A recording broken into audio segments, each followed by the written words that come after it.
여기에 공부합시다. 이 편협한 가르침 이런 거 있죠. 이게 소승을 제가 그렇게 번역한 겁니다.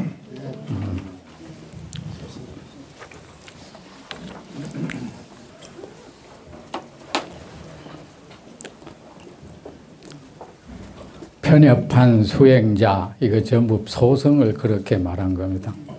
소승에.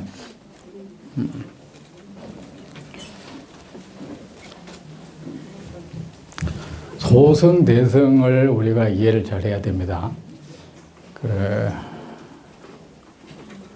원래 승이라는 건 술의 승자잖아, 술에. 술에라는 것은 물건 실어나르는 도구죠. 이쪽에 있는 물건을 저쪽으로 실어나르잖아. 그래서 부처님의 가르침은 중생을 이 고통의 세계에서 저 열반의 세계로 실어나르는 수레와 같다 해서 교성, 가르칠 교자, 교성이라는 뜻입니다. 원래 가르침의 수레. 그러면 대성은 뭐냐? 위대한 가르침이라는 뜻이에요. 소성은 뭐냐? 하찮은 가르침, 편협한 가르침. 그러면 부처님 가르침에 무슨 하찮은 게 있습니까? 보잘것없는 것이 없잖아. 그러니까 부처님 법을 가지고 이것은 소승이다, 대승이다 이런 말하는 것은 잘못된 거. 그것은 부처님 법을 비난하는 행동입니다. 행위고, 여기서 얘기했듯이 부처님 법을 공부하는 사람에 따라서 그렇게 되는 겁니다. 그 사람이 만약 보살의 그런 대자 대비심, 온 중생을 제도하겠다는 큰 마음을 가진이라면 그 마음이 이미 하나의 큰 수레인 거야.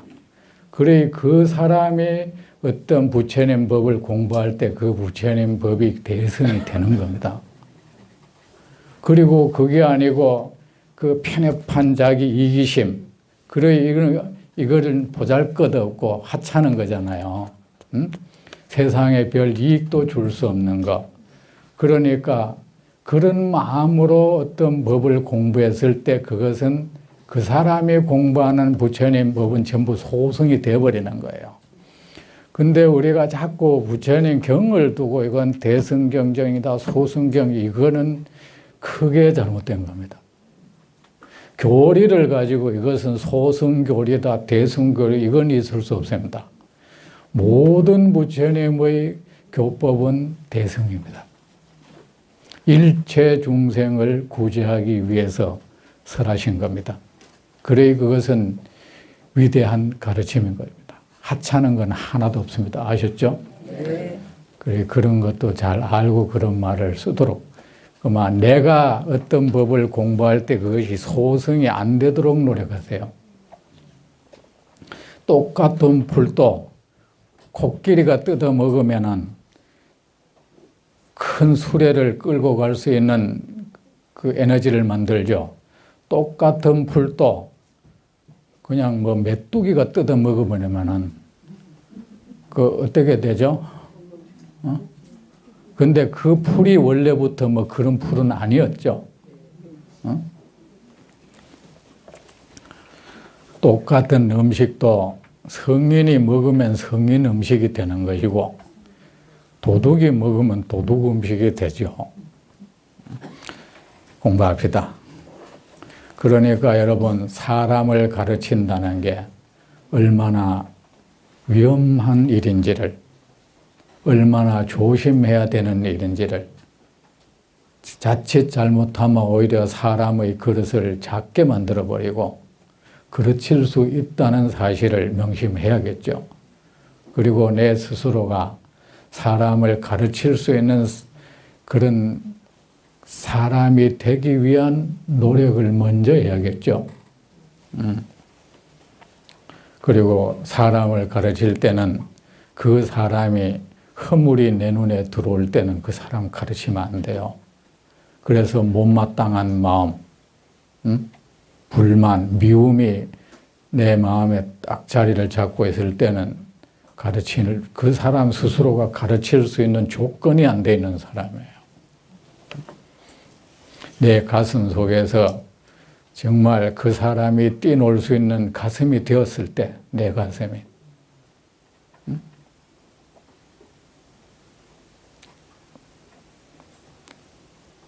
내가 대지가 되었을 때, 내가 큰 바다가 되었을 때, 비로소 그때 사람을 가르칠 수가 있습니다.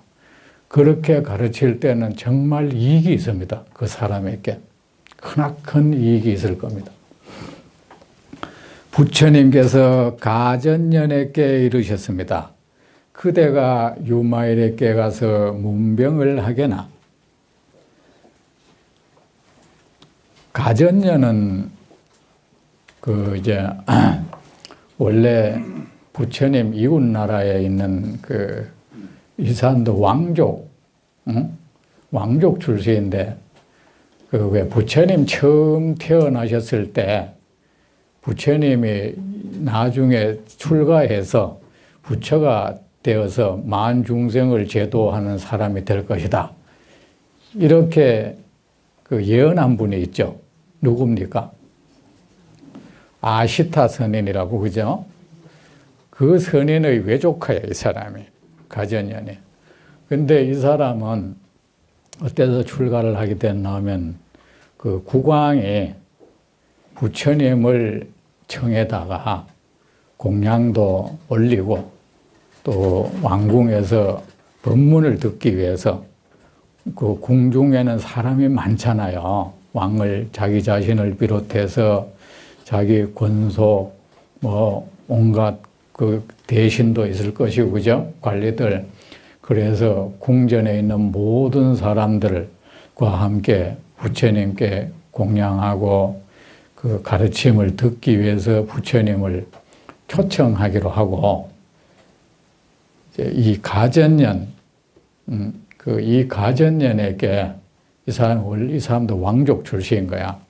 그래서 이 가전연에게 그대가 네가 가서 부처님을 모시고 오너라. 이래서 이 가전연이 그때 부처님은 기원정사에 계셨는데 그 부처님 모시러 기원정사에 갔다가 거 가서 부처님 말씀 몇 마디 듣고 막 출가를 해버렸어요. 거기서. 거의 그때는 막 부처님 딱 도마에 출가하고 싶은 거야, 이거야. 그래, 출가를 해서 이제 이 왕한테 부처님 초청받았으니까 가셔야잖아요. 여러분, 그 가정법회라는 거 있죠? 원래 부처님 때부터 이런 게 가정법회인 거야.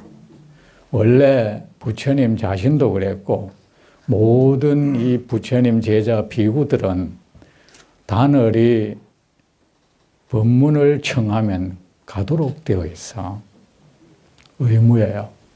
나는 안 간다. 그럼 뭘 못해. 응? 거기가 어떤 곳이든 그 청하는 네가 누구이든 가야 돼. 응? 설사 그곳이 일개 천민의 오막살이 집이라도 가야 돼. 도둑들이 득실거리는 도둑굴이라도 가야 돼. 나를 죽이려고 어떤 사람이 도사리고 있다 해도 비구는 거기 가야 돼. 법문을 청했으면. 어느 때건, 어느 장소에거든 가야 됩니다. 그것은 의무입니다. 만약에 응하지 않으면은 그는 나의 제자가 아니다. 도둑이다 그랬어요. 가사 입고 머리 깎은 도둑이다. 부여된 임무를 다하지 않는 수행자. 그는 공양받을 자격이 없다. 이랬습니다. 단월이라는 말이 그렇지 않습니까? 단은 단나, 보시, 공양이란 뜻이죠. 월은 초월한다. 생사를 건너간다. 그래 신도를 단월이라 하잖아. 그렇죠? 우리 삼보에게 공양을 하고 보시를 하고 그리고 이 삼보로부터 스님들로부터 생사고해를 넘어가는 가르침을 받는다 이 뜻인 거야. 그래서 단월이를 하는 거예요. 그래 신도는 반드시 그 스님들의 부처님 제자를 보면 공양해야 되고 그 스님들은 공양을 받았으면 반드시 부처님 법을 일러줘야 돼. 그래 신도는 법문을 해달라 할 권리가 있어요. 왜? 당신은 우리 공양을 먹고 사는 사람이니까. 만약에 스님들이 그런 게 싫어서 나는 내 혼자 농사 짓고 살란다. 그리 해도 해야 돼. 왜? 그건 잘못된 사람, 그는 비구가 아니다 그랬어. 그냥 독신자야. 그대가 유마일에게 그래 이제 이 사람이 비구가 돼가지고 와, 부처님도 누구나 부르면 갔는데 어디 감히 안 가요.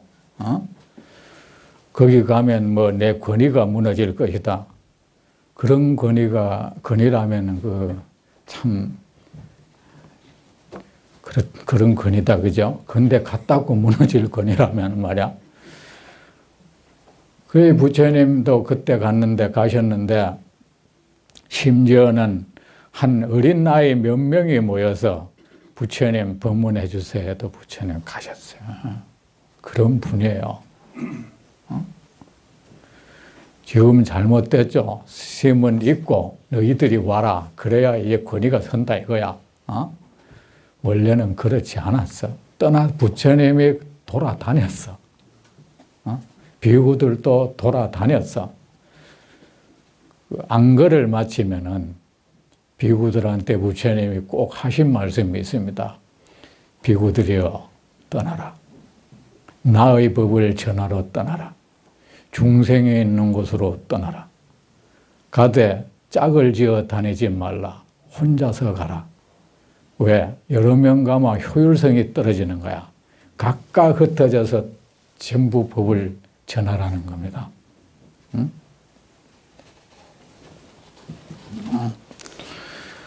부처님에게 그래서 이제 비구가 돼서 가니까 갈 때는 자기 신하였는데 또 올 때는 스님이 돼가 왔단 말입니다.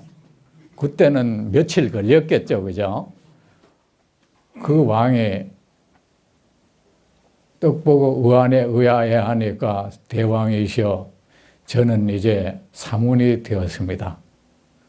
부처님께 출가를 하였습니다 하니까 이 왕이 바로 그 자리에서 엎드려서 비구여 제 예배를 받으소서 됐다. 참 멋있는 왕이어서 그죠? 세존이시여 그 가전년 이 가전년은 원래부터 말을 논리정연하게 쫙 하는데 이론을 쫙 세워가지고 이론적으로 말이야 얘기하는데 소질이 있었어요. 그래서 부처님의 이 가르침도 사람들한테 아주 논리정연하게 얘기하는데 훌륭한 자질을 발휘해서 가전년이 부처님께 말씀을 드렸습니다. 세존이시여 저는 그에게 문병을 갈 수 없습니다. 기억하고 있습니다. 옛날에 부처님께서 비구들에게 가르침의 요지를 말씀하시고 가신 뒤였습니다. 부처님이 일단 법문을 하시고 내 가르침의 요지는 이런 것이다. 그 대강을 얘기하셨겠죠. 그죠? 가신 뒤에는 반드시 어떻게 했느냐. 가전년이 그 뒤를 이어서 딱 가시고 나면은 부처님 말씀에 대해서 부연 설명을 하는 역할을 맡았어요. 옛날에 이 법문 체계가 이렇게 돼 있었어. 응? 참 좋죠, 그죠? 부연 설명을 딱 놨다. 왜? 그거를 부처님이 가전연한테 맡겼어요. 왜? 당신의 얘기를 딱 추려가지고 잘 정리해서 얘기하는 데는 최고인 거야. 그러니까 그냥 부처님이 쭉 말씀하시고 가시면 어떤 사람 잘 못 알아듣는 사람 있잖아. 그러면 가전연이 부처님 가시고 난 뒤에 다시 비구들이여 하면서 부처님 말씀을 정리해서 일목요연하게 얘기해 줬어. 우리 법문이 그랬으면 참 좋겠죠. 그죠? 자세히 설명했는데 제가 바로 그 부처님이 말씀하신 그 요지의 뜻을 자세히 설명을 한 거야. 부연 설명을 한 겁니다. 했는데 이를테면 무상함에 대해서 부처님은 모든 것은 무상하다. 그 무상함이란 이런 것이다. 덧없음이란 이런 것이다에 대해서 또 말씀을 딱 설명해 주고 무상하기 때문에 고통스럽다 했어요. 우리의 즐거움은 지속되지가 않죠. 그것이 고통이죠. 그죠? 우리는 어떤 좋은 느낌이, 좋은 감정이 생기면 그것을 지속시키려 하는데 그 지속이 안 되는 거야. 이게 고통스러운 거예요. 왜 고통스럽나? 무상하기 때문에 고통스럽다 그랬어요. 응? 젊음이 좋은데 이 젊음이 가버리니까, 응? 돈을 많이 모아놓으면 좋은데 이 돈이란 것이 또 가버리니까, 사랑하는 사람과 함께 있으면 좋은데 이 사람이 이 사랑하는 사람과 헤어져야 되니까, 미운 사람하고 안 만나면 좋은데 이 미운 사람과 말이지 또 만나야 되니까 이 전부 무상함인 거야. 이게 좋은 것을 붙들고 있고 싶은데 붙잡혀지지 않으니까, 내가 계속 오래 살고 싶은데 안 되니까, 이 아름다운 팽팽한 얼굴을 계속 유지하고 싶은데 안 되니까 고통스러운 거야 이거. 무상함에 대해서 이 가전연이 논리 정연하게 알아듣기 쉽게 얘기를 했습니다. 그리고 고통에 대해서 부처님은 늘 중생은 고통 속에 산다 했죠. 그죠? 그 고통에 대해서 자세히 설명했습니다. 그리고 공허함에 대해서, 공을 내가 공허하다고 해석했습니다. 공은 뭡니까? 공하다 여러분 말아 이 자체가 비유입니다. 어떤 존재가 하나 있으면 실체가 없으니까, 그 실체가 없고, 예를 들어서 사람이 있으면 여기에 사람의 것이, 여기 대진이라는 사람이 있으면 이것이 대진의 것이라고 할 수 있는 그 어떤 것도 없는 거예요. 이 안에 대진이라고 할 수 있는 그 어떤 것도 없는 거야. 이 안에. 여러분 이럴 때 여러분 그 몸을 관찰하세요. 연화지라 하면은 이 몸 안에 연화지라고 할 수 있는 그 어떤 것도 없는 거야. 그 마음에도 있나? 이 마음은 끝없이 무상한, 이 마음 가운데 이것이 연화지라고 할 만한 것은 없는 겁니다. 그러니까 이것은 뭐야? 그 자체가 가짜인 거야. 이 거짓되다. 아무런 실체가 없다. 이래서 허공은 눈으로 보이면은 새파란 게 보이지만 이것이 허공이라 할 만한 것 아무것도 없어. 마치 푸른 허공과 같은 거야. 파란색이 있긴 있는데 가보면 파란색이 없는 거야. 이거 그냥 파란색으로 빛을 뿌린 거야. 맞죠? 사실은 무색인데, 그렇듯이 세상의 모든 존재가 허공과 같다. 하나의 존재는 사실은 하나의 허공이다. 왜? 아무 실체가 없는 것이니까. 거짓되다. 실체가 없다. 궁극적으로 그 존재는 제로다. 제로라는 게 원래 여기서 생겨났어. 불교의 공, 수학의 조례, 제로 개념이.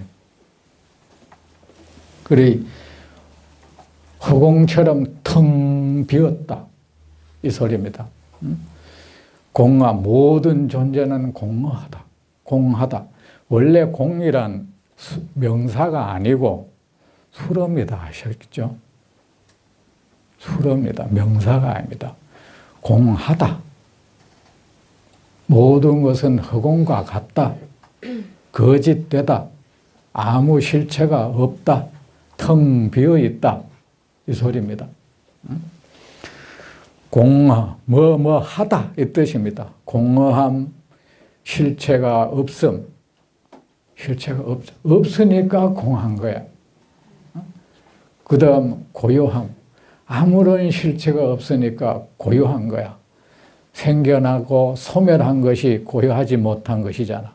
생겨남도 필경에는 거짓이고 없는 것이고 사라진다는 것도 필경에는 없는 현상인 거야. 그래서 모든 존재는 고요하다. 여기에 대해 이게 불교의 모든 얘기입니다. 사실 여러분 이걸 또 기초교리라 하지. 여러분 기초교리 없습니다. 이게 불교 전체입니다. 여러분이 정말 무상함에 대해서 뼈에 사무치게 그렇게 인식하고 그렇게 받아들이고 그렇게 믿고 정말 그런 눈으로 세상을 바라본다면 여러분은 모든 고통에서 벗어납니다. 세상에 거기서 여러분은 세상 그 무엇도 깨뜨릴 수 없는 선정을 얻습니다. 무슨 기초교리입니까? 고통도 마찬가지입니다. 우리는 뭐 사실 이것도 그렇게 안 와닿잖아요. 왜 살만하다, 뭐가 고통이야. 부처님이 자꾸 고통 하니까 하는데 뭐 부처님이 출생의 고통을 말씀하셨지만 뭐 출생할 때 내 고통에 이제 기억도 없고 그 이해도 잘 안 돼. 왜 태어나는 게 고통스러운지. 또 뭐 늙는다 하지만은 뭐 늙어가는 게 계속 뭐 무슨 꽃 깨잡아 뜯고 뭐 그런 게 있는 것도 아니고 그죠? 뭐 늙어가면서 막 계속 고통스럽게 뭐 이게 있는 것도 아니고 또 뭐 병든다는 것은 이제 뭐 고통이라는 건 좀 알겠는데 그 다음 번째 뭐 이래 죽는다는 것도 그건 좀 고통스럽다 무섭고 그래 이것이 사실은 절실하게 않아. 그렇죠 여러분? 따라서 이거 떠날 마음도 없어. 맞잖아요. 우리 사실대로 얘기하자고. 이게 좋아. 그런데 뭐 이게 안 되니까. 그죠? 고통. 이 고통스럽다는 것이 정말 사실 그대로 와버린다면 말입니다. 우리가 작은 병, 감기 하나를 들었어도 이것이 이 생명에 있는 한 이 생명이 있음으로써 겪는 이 고통이다. 이것이 정말로 사실 그대로 와버린다면 말입니다. 문제는 달라지는 거예요. 뭐 고치면 되는 거, 약 먹으면 되는 거 이런 거 아닙니까? 그 다음 공허함, 세상의 모든 것은 텅 비어있다. 실체가 없다. 거짓되다. 모든 것이 거짓된 증거가 있습니다. 세상에 진실된 것은 제 스스로 존재합니다. 그것을 존재시키기 위한 어떤 노력은 필요 없습니다. 우리가 말을 할 때, 거짓말을 할 때 그 말을 뒷받침할 수 있는 여러 가지 말이 필요합니다. 진실을 말할 때는 어떤 논증도 필요 없습니다. 그냥 그런 겁니다.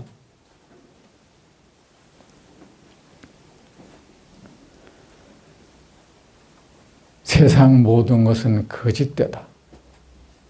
내가 이 세상에 존재한다는 것, 이거 거짓 현상이다. 내가 고통받는다는 것, 내가 즐거움을 누린다는 것, 내게 찾아오는 행복, 불행, 이 모든 것이 거짓 현상이다.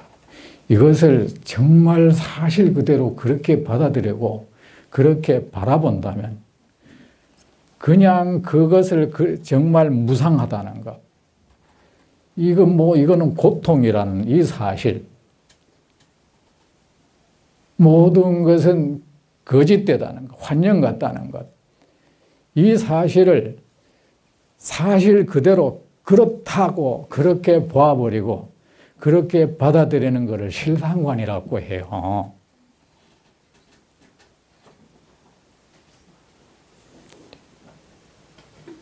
그러면 정말로 그렇게 실상관을 해버리면 사실 그대로, 실체 그대로 그렇게 봐버린다는 뜻이에요. 봐버리면 그 찰나 그 자리에서 선정을 얻고 그 자리에서 깨달음을 얻는다고 했습니다. 우리는 그걸 할 줄 모르는 거예요. 왜?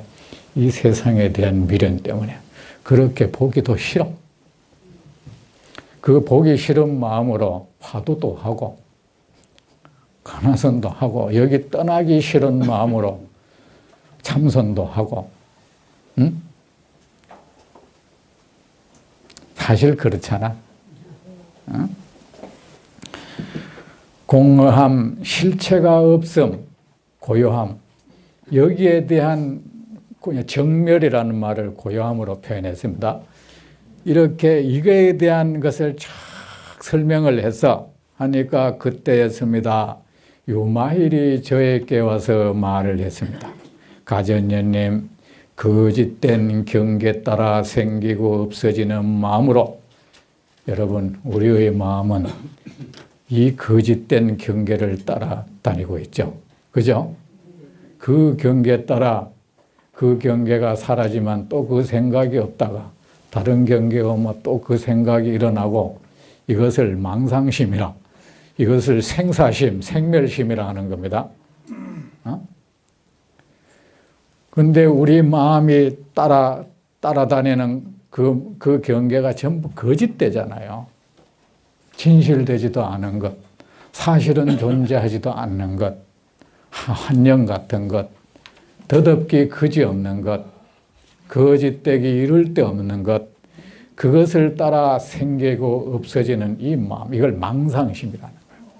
그렇게 거짓스럽게 그렇게 생겨났다 없어지는 거예요, 우리 마음은. 그 경계가 없어지면 없어지고 그 경계가 사라지면 생겨나면 또 생기고, 우리 마음이 이렇죠. 그러면 이것이 생사심이고 생멸심이고 이걸 번뇌라고 하는 거야. 이 거짓된 경계에 끌려서 이리저리 후달리는 마음, 그 경계에 따라 좋아하고 싫어하고 온갖 희노애락을 일으키는 그 마음으로 불변의 참모습을 말하면 안 됩니다. 무엇이 불변의 참모습입니까, 여러분? 무상함이 불변의 참모습입니다. 고통이 불변의 참모습입니다. 공허함이 불변의 참모습이고, 실체 없음이 불변의 참모습이고, 고요함이 불변의 참모습입니다. 그 소란스러운 마음으로 여러분, 당신의 마음은 그 무상한 것을 무상한 줄도 모르고 쫓아다니고 있지 않느냐? 그 마음으로 어떻게 무상을 말하느냐? 그대는 지금 그대의 마음에 맞는 것에 대해서 얼마나 예측하고 붙들려고 하느냐? 그대가 정말 그대가 육신을 가진다는 것은 고통이라고 여기고 있느냐? 그 마음으로 어떻게 그대는 고통을 말하느냐?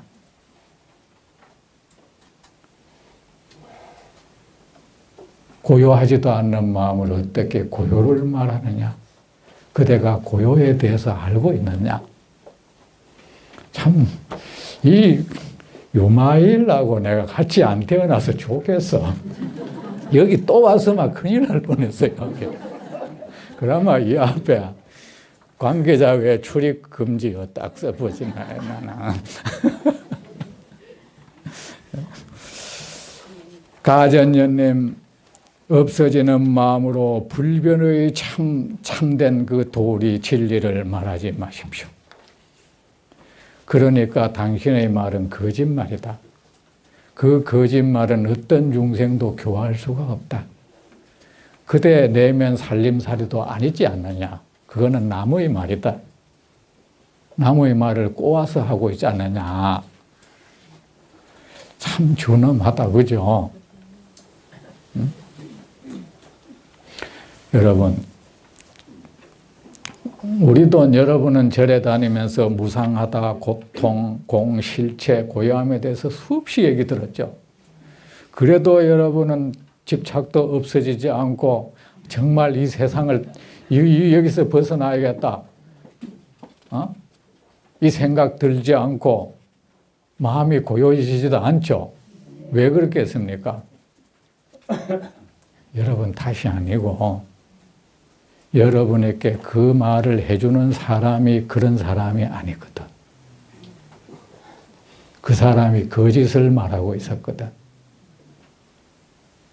그 사람 자신은 세상 모든 것에 붙들고 있는 사람이거든. 거짓말이라는 것은 여기서 말하는 거짓말은 일부러 사람 해코지 하려고 거짓말을 그걸 뜻하는 건 아닙니다.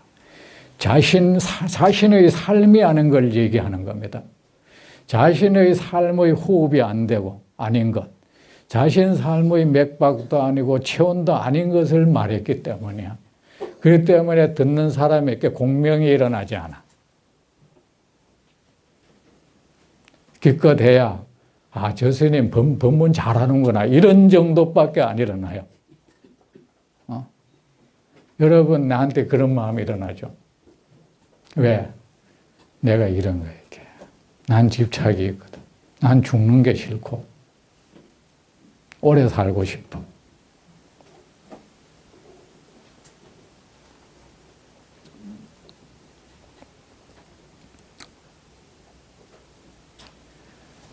여러분, 이 말이라는 것은 여러분은 어떤 말을 해서 상대방이 알아듣지 못하면 상대방을 탓하죠. 아닙니다. 내 문제예요, 사실은. 똑같은 말이라도 부처님에게서 나온 말은 달라. 전 존재가 그러고 있는 겁니다. 모든 의식이 그러고 있습니다. 부처님께서 비구들이여 그대들이여 세상의 모든 것은 무상하다. 그가 그렇게 말하는 것이 아닙니다. 이 무상함의 이 진실, 이 사실이 천년만년가도 변하지 않는 이 진리가, 이 사실이 그를 타고 흐르는 겁니다. 그의 입을 통해서 말로 변해서 그렇게 나오고 있을 거야. 그가 그런 생각을 가지고 말하는 게 아니야. 그렇게 말해지는 겁니다. 마치 공기가 통과할 때 대롱을 넘어 지나가면서 소리가 나듯이 이 하나의 진리는 소리가 없지만은 부처님이라는 그 육신, 그 대롱을 통과하면서 말로 변해버린 겁니다. 공기가 대롱을 통과할 때 소리가 나버리듯이 부처님의 말씀은 그런 거예요. 그래서 그 말을 들으면 누구든지 거짓이 없는 거예요. 공명이 일어나 버리는. 그 말 한마디면 충분한 겁니다.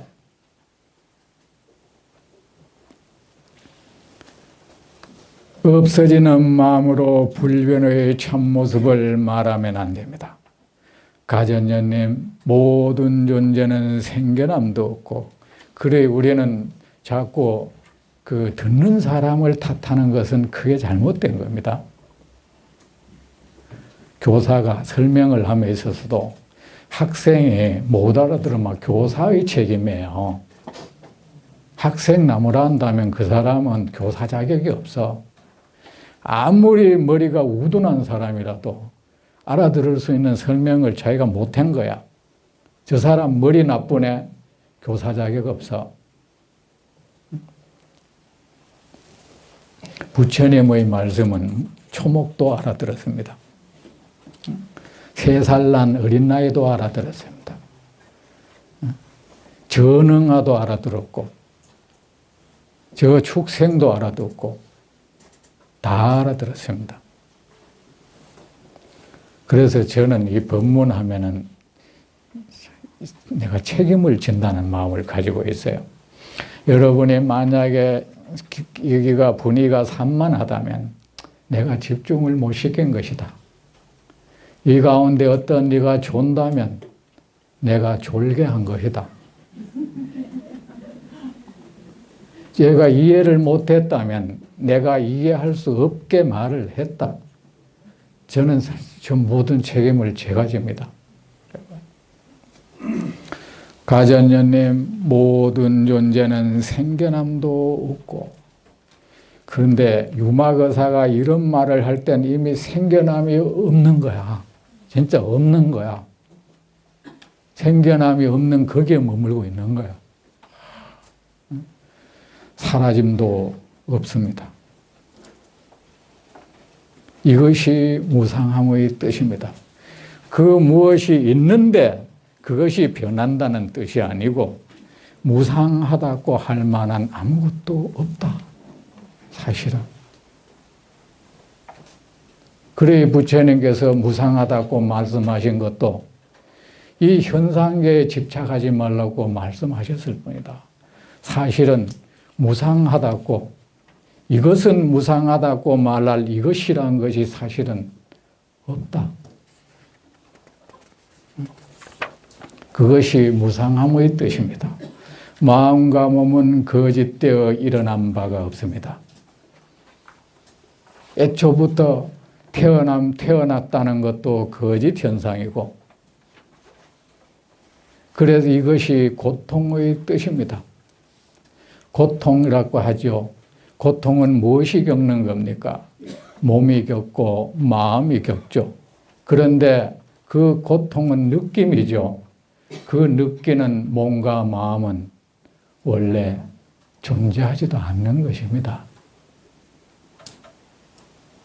고통의 실체는 없는 것입니다. 고통이란 불에서 나오는 빛과 같은 것이죠. 여기에 불이 꺼져버리면 고통도 빛도 사라져버리죠. 우리의 느낌이란 것, 중생은 감정, 느낌으로 살죠. 그래서 유정이라고 하지요. 있을 유자, 뜻정자. 중생은 감정으로 살아요. 느낌. 고통스러운 느낌, 즐거운 느낌, 이 느낌을 지속시키려고 하죠. 좋은 느낌을. 그런데 안 되죠. 왜? 그 느낌은 애초부터 불빛과 같은 것이야. 무상한 것이거든. 이것이 고통의 뜻입니다. 모든 존재는 필경에 있는 것이 없습니다. 이것이 공허함의 뜻입니다. 필경에 있다고 할 수 있는, 참으로 존재한다고 할 수 있는 것은 아무것도 없다. 이것이 공의 뜻입니다. 공허함의 뜻입니다. 실체의 있음과 없음이 다른 것이 아닙니다. 이것이 실체 없음의 뜻입니다. 실체가 있다고 할래야 있다고 할 그 무엇도 없고, 그 무엇이 있어야 여기에 실체가 있다 없다 말을 할 수 알겠느냐. 여기에 실체가 있습니다, 없다고 할 만한 그 무엇도 없다. 따라서 있다, 없다고 하는 그것도 필경에는 거짓된 말이다. 거짓된 존재를 향한 말일 뿐이다. 이것이 실체 없음의 뜻입니다. 모든 존재는 본래 생겨난 바가 없어서 없어지지도 않습니다. 이것이 고요함의 뜻입니다.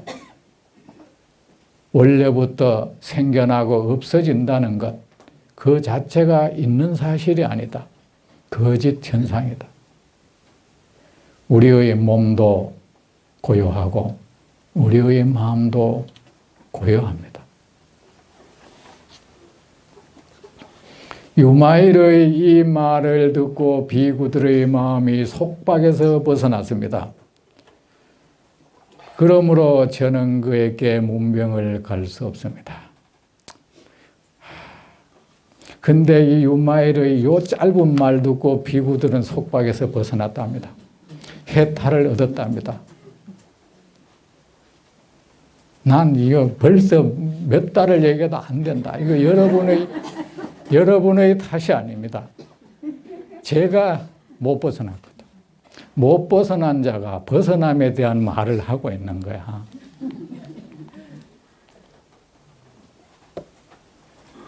슬픕니다.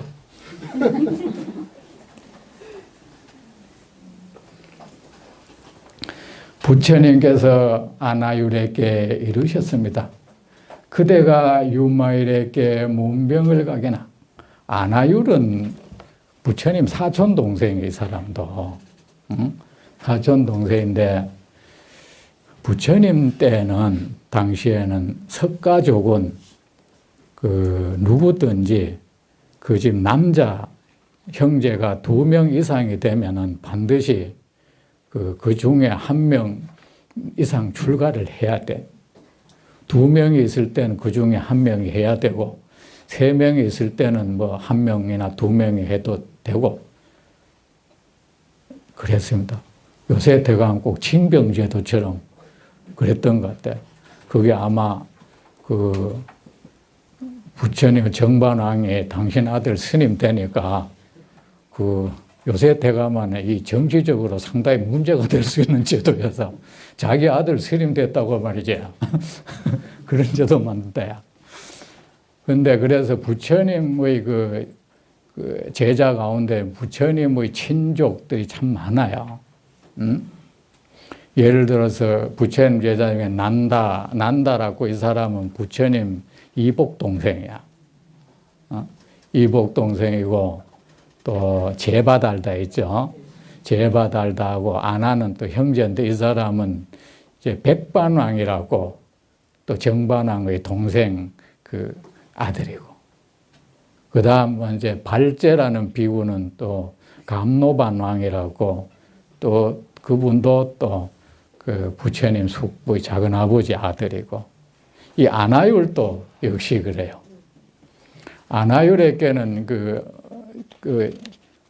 곡반왕인데, 아나율 아버지는 곡반왕에게는 2 아들이 있었는데 한 사람이 출가를 해야 되잖아요. 그런데 아나율은 출가할 뜻이 없었습니다. 그래서 그 형이 한 사람 하긴 해야 되니까, 그러면 네가 안 하면은 내가 할게, 이래 된 거야. 그래 되니까 네가 그러면 내가 출가할 때니까 네가 남아서 부모님 잘 모셔라.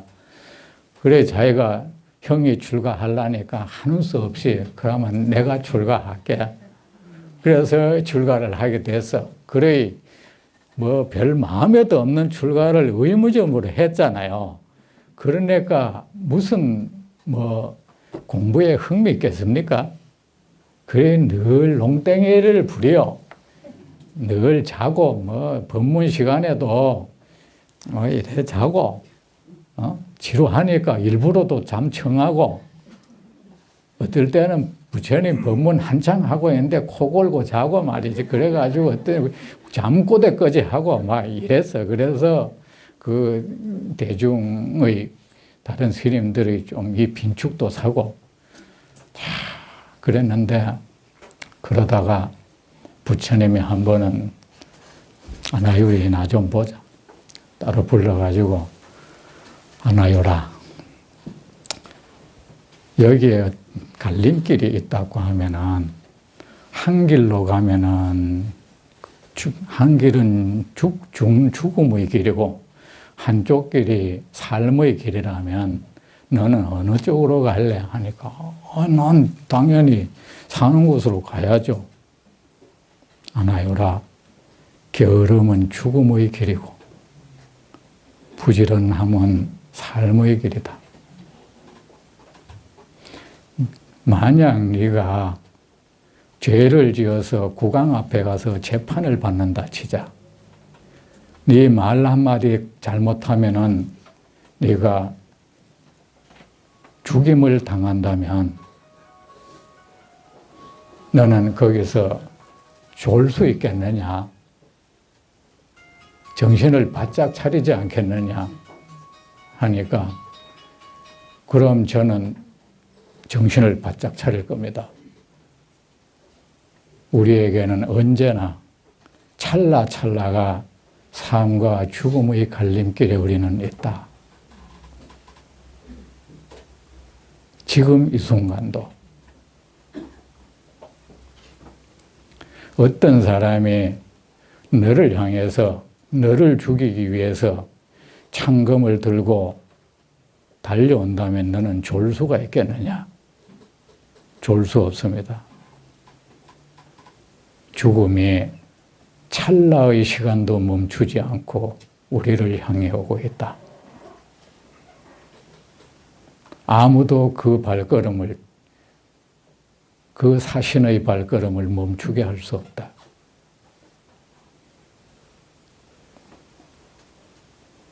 이 주위에 너를 불행에 빠뜨리고 너를 죽일 수도 있는 자들이 서성거린다면 그래도 네가 잘 수가 있겠느냐? 잘 수 없습니다. 우리의 주위에는 늘 죽음이 서성거리고 있다. 언제 우리의 숨을 멈추게 할지 모른다. 네가 비록 난 안다. 네가 출가할 뜻이 없는데도 했다는 사실을 안다. 하지만 이왕에 출가했으니 열심히 공부해서 이 세상 모든 고통에서 벗어나서 열반의 언덕에 이르고 또 이 무량 중생들이 만약에 너에게 네가 잠시 겨루면은 굶어 죽을 만한 가족들이 많다면 네가 게으름을 부리겠느냐? 그렇지 못합니다. 이 한량없는 중생이 우리의 가족이다.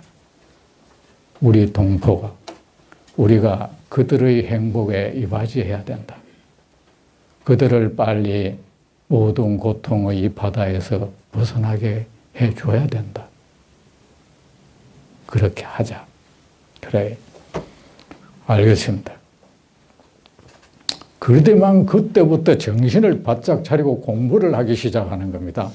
사람이라는 것은 한번 바뀌면은 그렇게 사람을 버리지 마세요.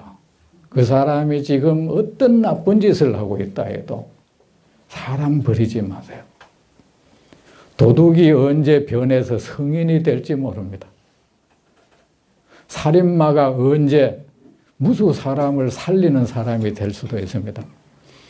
이 사람이 아나열이 그때부터 정신을 차리고 공부를 하는데 문제는 이 사람이 내가 그동안 허송세월 지난 게 좀 후회스럽고 그거를 좀 메꿔야겠다. 그때부터 잠을 안 자고 또 공부를 하는 거야. 그러니까 그 소문이 잠을 하루 이틀도 안 자고 계속 안 자고 공부를 한 소문이 난 거야 이제. 저는 처음에 잠 안 자고 공부한 게 중1 때 한번 해봤어요. 중1 때 영어 시험을 5점을 받았어요. 전교에서 제일 적게 받았습니다. 이 창피하고 나는 처음에 영어가 ABCD만 배우면 끝나는 줄 알았어요. 그 영어 쉽다 했는데 ABCD 배우고는 농띠를 부렸어. 선생님 설명도 안 듣고. 그리고 이 기억력이 독이 돼서 선생님이 이래 읽고 해석해 주잖아요. 이거는 모르면서 읽고 해석해 준 그것만 기억해가 있는 거야, 이거. 옆 사람하고 얘기하면서도. 그래가지고 하라면 그걸 고스란히 읽고 해석을 하는 거야. 그 선생님도 내가 잘 하는 줄 아는 거예요. 나는 사실은 여기 있는 거 모르고 있는 거야, 이게. 그냥 선생님이 I have a book 하면 have a book. 그걸 왜 안 나왔다면 그걸 고스란히 하는 거야. 그래 시험 치니까 이게 글로 대해서 모르잖아요. 5점을 받았어. 전교에서 제일 적게 받았어. 창피하고 무엇보다도 이 엄마한테 이 통지표를 갖다 줄 수가 없는 거예요. 그래가지고 다음 통지표는 갖다 드려야 되는데 그것 때문에 일부러 그 다음 시험 때까지 집에를 안 갔어요. 자취하면 원래 쌀을 가지러 가야 되는데 일주일에 한 번 써. 공부한답시고 이제 그거 뭐 이래 사촌 집에 댕기가 쌀 얻어먹고 이래가지고 어쨌든 석 달 버텨서 공부를 하는데 이제 옛날에는 이 사이렌 지서에서 12시 되면 그렇게 공부를 했어. 밤새도록. 그걸 하면서 이 석 달 되는 내가 95점 받았지. 자. 근데 사람이라는 건 어떤 계기로 이 노력을 하면 되는 것 같아요. 그래, 이 아란도 그래가지고 그 뒤로부터 안 자는 거야, 이거. 그래, 건강도 쇠약해지고, 그래, 부처님이 불러다가 그랬어요. 아나유라, 사람은 잠을 자야 된다. 사람은 음식을 먹어야 산다. 눈에게는 잠이 음식이고, 코에는 냄새가 음식이고, 이 혀에는 맛이 음식이고, 귀에는 소리가 음식이고, 이 몸한테는 감촉이 음식이고, 마음한테는 법, 진리가 음식이다. 그리고 열반에도 음식이 있다. 아나율이 부처님, 그럼 열반은 무엇으로 음식을 삼습니까? 열반은 노력, 정진으로 음식을 삼는다. 부처님, 그럼 저는 정진으로 음식을 삼겠습니다. 이 독한 사람인데. 그러더만 마치 마지막에 눈이 멀어버렸어. 그 눈이 먼 뒤에도 눈이 멀면 귀가 청명해지잖아요. 기어코 이 깨달음을 얻게 됩니다. 얻어서는 그 대신에 이 지혜가 생겨가지고 눈이 없이도 이 세상 모든 것을 한눈에 보는 눈이 생겨버렸어요. 육신의 눈을 가진 사람이 볼 수 없는 다 보는 거야. 그래서 아나유를 천안제일이라고 했죠. 부처님께서 아나율에게 이르셨습니다. 그대가 유마일에게 문병을 가게나. 아얀 아나율이 부처님께 말씀을 드렸습니다. 세존이시여, 저는 그에게 문병을 갈 수 없습니다. 기억하고 있습니다. 제가 옛날에 어떤 곳에서 조용히 걷고 있을 때 혼자 포행하고 있는, 경행하고 있는, 산책하고 있었습니다. 범천왕 음정이 10,000명의 범천과 함께 깨끗한 빛을 발하면서 제가 있는 곳에 와서 공손히 예배를 하고 물었습니다. 아나율님께서 천안천으로 볼 수 있는 것이 어느 정도입니까? 묻는 겁니다. 제가 듣건대 아나율님은 부처님 세존의 제자 중에 천안이 제일이라고 들었는데, 그렇다면 아나율님께서 천안으로 볼 수 있는 것이 그 정도가 어느 정도입니까? 궁금하겠죠, 그죠? 하니까 말합니다. 나는 석가모니 부처님께서 계시는 이 세계, 지금 이 세계와 그 외에 무수히 많은 이 세계는 많잖아요. 불교에서는 이걸 삼천대천세계라 그래. 여러분, 경전에 보면 이래 삼천대천세계라고 한다고 그걸 또 수로 계산해서 그렇게 좀 하지 말라고. 무수히 많다는 뜻입니다. 이 세계가 한량없이 많다는 뜻으로 삼천대천세계라고 한 겁니다. 그거를 계산적으로 하는 사람들이 있는데, 그리고 또 그 뭐 부처님이 뭐 망원경으로 본 것도 아닐 것이고, 그리고 또 그 뭐 찰나라는 말 많이 하죠. 찰나라는 말을 우리가 하면 또 그 찰나는 뭐 몇 변의 1초다. 제발 그러지 마시고, 찰나라는 것은 아주 무한하게 긴 시간을 겁이라 그래요. 불교에서는 청량할 수 없는 긴 시간을 겁이라 그래요. 그리고 청량할 수 없는 짧은 시간을 찰나라고 합니다. 몇백 분의 1초도 아니고 몇 억 분의 1초도 아닙니다. 아셨죠? 몇 분의 1초라는 말 들어보셨죠, 여러분? 그거 잘못된 겁니다. 우리가 그 짧음을 청량할 수 있으면 찰나가 아닙니다. 그 우리가 청량할 수, 가늠할 수 없는 그 짧은 시간을 찰나라고 하고, 그 찰나에 끝없이 생멸을, 이 세상 모든 것은 생기고 일어남을 900번 되풀이한다. 이렇게 말씀한 겁니다. 그 900번도 말이 900번이지 무수히 한다는 뜻입니다. 그렇게. 그리고 불교에서 미진이라는 말도 하죠. 이 세상은 전부 미진으로 이루어져 있다. 그걸 가지고 또 뭐 그거는 요새 과학으로 말하면 미립자에 해당된다. 그게 아니고, 헤아릴 수 없이 어떻게 그 크기와 무게를 잴 수 없이 작은 것을 미진이라고 그렇게 표현을 하신 겁니다. 아셨죠? 그렇게 하세요. 그래, 이 무수히 많은 세계를 모두 손바닥에 올려놓은 망고를 보는 듯이 합니다. 저는 그때였습니다. 유마일이 또 나타나서, 이 유마일은 안 나타나는 데가 없어요. 아나율님이 천안으로 보는 것은 생각을 일으킨 것입니까? 아니면 생각을 일으키지 않은 것입니까? 뭐냐? 이것을 봐야겠다고 생각을 일으켜서 보는 거냐? 아니면 그냥 가만히 있는데 보여보는 거냐? 아주 이 난해한 질문을 이래 하시네. 그럼 나 같으면 내가 본다면 보는 건지 그걸 따져요. 이러겠어요. 만약 생각을 일으킨 것이라면 외도의 천안과 같은 것입니다. 외도도 천안통을 얻어요.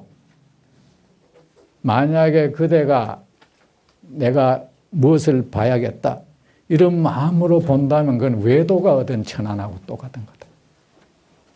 여러분, 신통을 말할 때 부처님 신통하고 외도 신통 달라요. 그리고 만약 생각을 일으키지 않은 것이라면, 그냥 가만히 아무 생각 없는 것이라면 그냥 가만히 있는 것이니 아무것도 보지 않아야 합니다. 그렇잖아요. 세존이시여, 저는 그때 아무 말도 못하고 가만히 있었는데 할 말이 없어져 버렸어. 범천들이 깜짝 놀라서 그에게 예배를 하고 물었습니다. 세상에 참된 천안을 가진 이는 누구입니까? 그 범천은 알았어요. 이거는 가짜 천안이다. 알아버렸어요. 이건 외도 천안이다. 그래 참된 유마일이 말했습니다. 참된 천안을 얻으신 분은 오직 부처님 세존뿐이십니다. 진정한 천안은 왜 어떤 범부도 외도도 천신들에게도 없다. 부처님만이 가지고 계신다. 여러분, 이거 아세요? 아셨죠? 언제나 삼매 가운데서 어떠한 번뇌도 일어나지 않는 그 고요하고 그 빛나는 그 의식 속에서, 그 마음 가운데서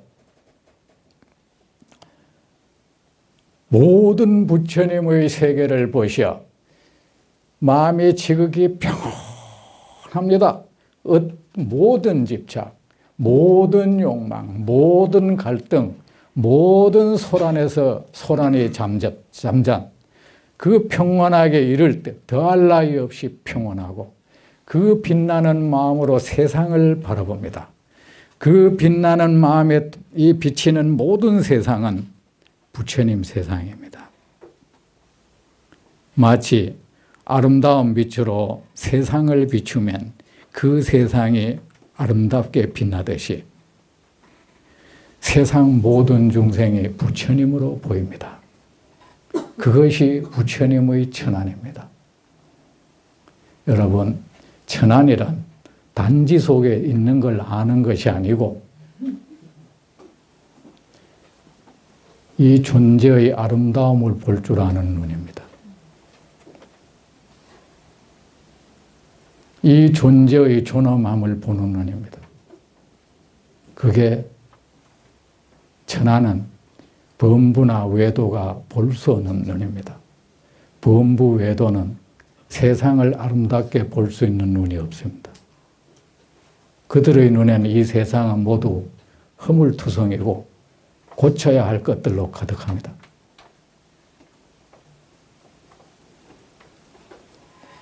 그것이 부처님의 천안입니다. 그 삼매를 얻어야 그거는 가능합니다. 내 마음의 모든 집착이 사라져야 가능합니다. 더할 나위 없는 평온을 얻어야 가능합니다. 이 빛나는 의식, 세상 어디에도 가려지지 않는 빛나는 의식으로 세상을 바라볼 때 마음에 환히 가득한 이 마음으로 세상을 바라볼 때 세상 모든 중생이 완벽하게 아름다운 그 모습으로 비춰질 때 풀잎포기 하나를 보고도 절로 찬미의 노래가 흘러나올 때 그가 바로 천안을 가진 것입니다. 그 천안을 가진 중생이라야 세상 모든 중생에게 한량없는 환희, 평온을 선물할 수 있습니다. 손에 연장도 다 내려질 것입니다. 벤치, 도라에바, 망치 모든 것이 내려질 것입니다. 세계를 보시어 어떤 생각을 그래서 이 세상을 아름답게 봐야지 이건 아니야. 세상을 삐딱하게 보면 안 돼. 좋게 봐야지 이건 아닌 거예요. 생각을 의지하지 않습니다. 이해가 되십니까? 이 부처님의 천안에 천안이 경이롭지 않습니까? 예. 부처님의 천안에 대해서 박수 한번 쳐보십시오. 예, 범왕엄정과 그 권속 500명의 범천이 완전한 깨달음을 향하여 마음을 일으켜 유마일에게 예배를 하고 호련히 사라졌습니다. 완전한 깨달음을 얻어 마음을 향하여 마음을 일으켰다는 것은 보살심을 일으켰다는 거예요. 부처님의 천안은 보살행을 닦아야 얻을 수 있는 것입니다. 보살심을 가져야 얻을 수 있는 것입니다. 그리해야 천안을 가질 수 있는 삼매를 얻을 수 있습니다. 유마일에게 예배를 하고 호련히 사라졌습니다. 그러므로 저는 그에게 문병을 갈 수 없습니다. 내일 뵙겠습니다.